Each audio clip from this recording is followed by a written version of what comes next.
بسم الله الرحمن الرحيم.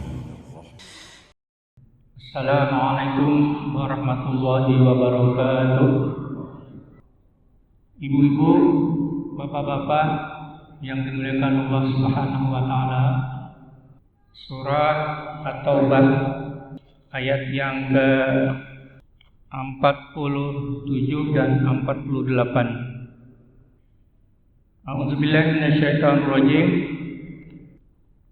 Law kharaju fikum ma zadukum illa qabalan wa la awda'u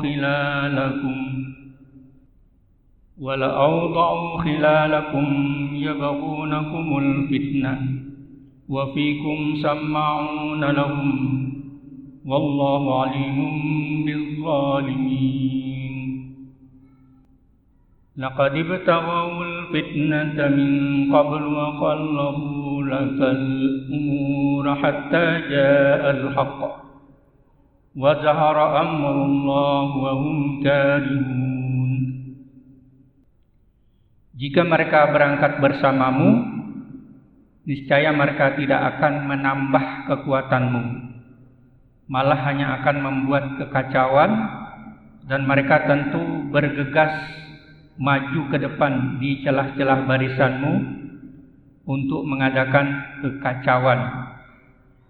Sedang di antara kamu ada orang yang sangat suka mendengarkan perkataan mereka. Allah mengetahui orang-orang yang zalim. Sungguh sebelum itu mereka memang sudah berusaha membuat kekacauan dan mengatur berbagai macam tipu daya bagimu, sehingga datanglah kebenaran pertolongan Allah dan menanglah urusan agama Allah, padahal mereka tidak menyukainya. Lau kharaju fikum, andaikan mereka itu pergi atau berangkat bersama-sama kamu. Jadi kharaju di sini berangkat ke medan perang maksudnya ya. Jadi asal artinya kharaja yakhruju, al-khuruj itu artinya keluar ya. Ayat sebelumnya itu al-khuruj. Nah, ini sebagian kecil kaum muslimin ada yang memaknai khuruj itu adalah pergi dari alamat atau tempat tinggalnya menuju suatu tempat untuk berdakwah, mengajak orang-orang sholat, kemudian di sana menyampaikan fadhailul amal dan sebagainya. Itu khuruj. Ada yang 40 hari, beberapa hari gitu ya, berangkat ke suatu bahkan antar negara. Nah, namun di sini kharaju itu adalah berangkat ke medan perang. Karena di sini kaitannya dengan asbabun nuzulnya. Sebab turunnya ayat adalah ada seseorang yang badannya besar datang kepada Rasulullah SAW untuk meminta izin tidak ikut berperang ketika terjadi mereka menghadapi peperangan Tabuk, peperangan yang terakhir yang dialami oleh Nabi kita Muhammad SAW yang terjadi sekitar tahun ke-9 Hijriah. Jadi musim panas yang luar biasa dan menjelang musim dingin, musim hujan. Tempatnya begitu jauh, kurang lebih 529 km dari Madinah untuk menuju Tabuk provinsi. Nah, berangkat mereka sekitar 30.000 banyaknya. Sedangkan kaum Quraisy yang dari Mekah itu berhimpun di sana sekitar 40.000 pasukan. Nah, karena saking jauhnya itu diperlukan perjalanan dengan onta 15 hari. Jadi berangkatnya 15 hari, kemudian pulangnya juga 15 hari. Dan onta itu karena tidak cukup untuk mengangkut pasukan itu, sehingga satu onta itu dinaiki sampai 10 10 orang. Tapi bisa ya. Ini kan kekuatan onta itu luar biasa. Di perang Tabuk inilah ternyata ada yang 4 orang yang tidak bisa ikut, ya. Tidak bisa ikut atau tidak mau ya, tidak mau ikut. Tapi diizinkan oleh Nabi kita Muhammad SAW yang tidak mau ikut itu. Yang 4 orang itu tercatat di dalam sejarah. Jadi lau kharaju fikum mazadukum, andaikan mereka itu ikut bersama-sama kelompok atau pasukan kaum muslimin, mazadukum illa khabala, tidak akan menambah kekuatan kecuali hanya membuat kekacauan. Jadi wala auda'u khilalakum, dan mereka itu malah bergegas untuk maju di celah-celah barisan. Untuk apa? Ya bagunakumul fitnah. Jadi untuk bersegera untuk melakukan kekacauan ya. Ya bagunakumul fitnah. Wa fikum sama'una lahum. Jadi sebagian kamu itu suka mendengarkan perkataan-perkataan mereka. Wa fikum sama'una lahum. Wallahu alimum bizzalimin. Dan Allah Maha mengetahui orang-orang yang zalim.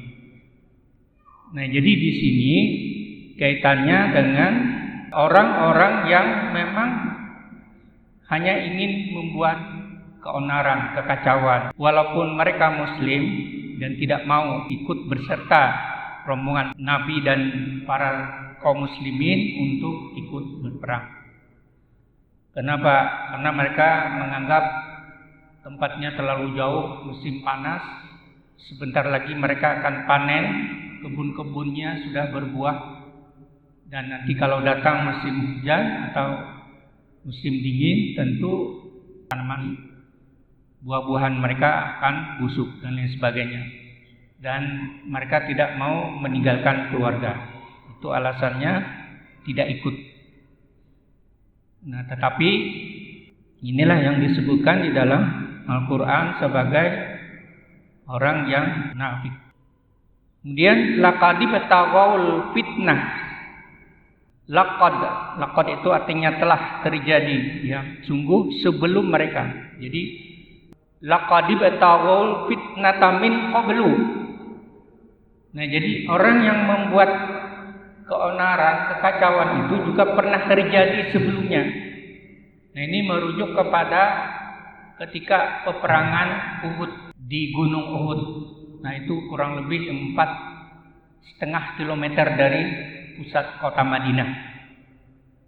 Jadi kalau orang yang pergi haji dan pergi umrah itu biasanya diperkenalkan ya Gunung Uhud itu, di mana di situ peperangan yang terjadi pada tahun ke-3 Hijriah.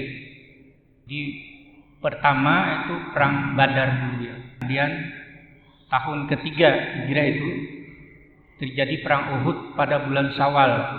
Nah, disitulah ketika kaum muslimin sedikit jumlahnya, maka ada yang betul-betul ikut tapi juga bikin kekacauan yang sama ya. Karena laqad ibtaghaul fitnata min qablu. Apa yang mereka lakukan? Wa qallabu lakal umur. Nah, mereka akan mengatur tipu daya ya. Jadi wa qallabu lakal umur ini adalah orang yang memutarbalikkan fakta. Nah, walaupun awalnya di peperangan Uhud itu kaum muslimin yang memperoleh kemenangan. Jadi ketika 50 pemanah yang jitu ditempatkan ya di Jabal Uhud itu, mereka sudah bisa mengalahkan kaum musyrikin, orang-orang musyrik itu dengan panah-panah mereka. Tetapi karena sebagiannya itu sudah merasa menang, maka mereka ini turun dari Gunung Uhud itu, turun untuk mengambil harta rampasan. Nah, disitulah akhirnya kaum muslimin mengalami kekalahan, sehingga Hamzah sebagai paman Nabi itu juga mati terbunuh ya sebagai syuhada, sebagai syahid. Tetapi Nabi juga sempat terluka, tapi karena kuat backupnya dari Ali bin Abi Thalib, nah sehingga Nabi bisa terselamatkan oleh Ali bin Abi Thalib dengan kawan-kawan ya. Nah, sehingga mereka habis itu bubar dan orang Quraisy mendapatkan kemenangan. Tetapi kemenangan hanya di situ, dan ternyata mereka tidak berani memasuki kota Madinah. Padahal cuma 4 kilo. Menang tapi tidak berani menaklukkan kota Madinah. Ini karena memang atas izin Allah Subhanahu wa taala. Jadi walaupun usahanya mereka bermacam-macam usaha, orang yang tidak suka ya dalam kemenangan kaum muslimin, wa qallabu lakal umur hatta ja'al haqq. Sehingga datanglah kebenaran, datanglah pertolongan Allah Subhanahu wa taala. Wa zaharal amrullah wa hum karihun. Padahal orang-orang Quraisy itu tidak menyukainya. Ya, jadi ini menunjukkan bahwa ternyata ada kaum muslimin itu yang bersifat munafik, yang sejak zaman Nabi Muhammad SAW pada saat terjadinya perang Tabuk dan juga sebelumnya pada saat terjadinya perang Uhud.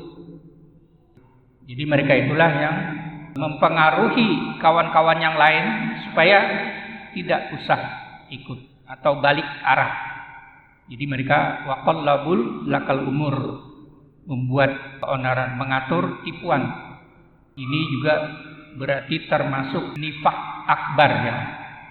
Karena nifak itu ada dua, ada nifak asgar, ada nifak akbar. Sehingga nifak akbar ini diancam oleh Allah Subhanahu wa taala di dalam surah An-Nisa ayat 145, innal munafiqina fid darkil asfali minan nar walan tajida lahum nasira. Yang artinya sesungguhnya orang munafik itu nanti akan ditempatkan di api neraka yang paling bawah. Jadi asfali minan nar walan tajida lahum nasira. Dan mereka tidak satupun yang dapat menolong mereka. Nah, begitu juga di dalam surah yang sama di ayat 142 sebelumnya juga Allah mengingatkan, menyatakan innal munafiqina yukhadi'una Allaha wa huwa khadi'uhum wa idza qamu ila sholati qamu kusala yura'una an-nasa wa la yadhkuruna Allaha illa qalila. Jadi sungguhnya orang munafik itu adalah menipu Allah, tapi Allah membalas tipuan mereka. Apabila mereka itu mengerjakan sholat, ya wa iza qamu ila sholat qamu kusala, mereka itu sholatnya malas ya, dengan malas sekali. Yura'unan nas, jadi hanya sekedar untuk agar supaya diberikan penilaian oleh manusia. Jadi minta perhatian manusia. Yura'unan nas wala yazkuruna Allah, mereka itu tidak mengingat Allah illa qalila, kecuali sedikit. Itu yang pernah terjadi. Orang-orang yang seperti itu bisa juga ya sekarang itu disebut dengan Islamofobia. Islamofobia itu adalah huwa al-karahiyah tujahul Islam. Jadi kebencian terhadap kaum muslimin, apakah itu dalam kelompok muslim sendiri ataupun di luar dan sebagainya. Nah, barangkali ini saja yang dapat saya sampaikan. Kurang lebihnya mohon maaf. Subhanakallah wa bihamdika asyhadu an la ilaha illa anta astaghfiruka wa atubu ilaik. Assalamualaikum warahmatullahi wabarakatuh.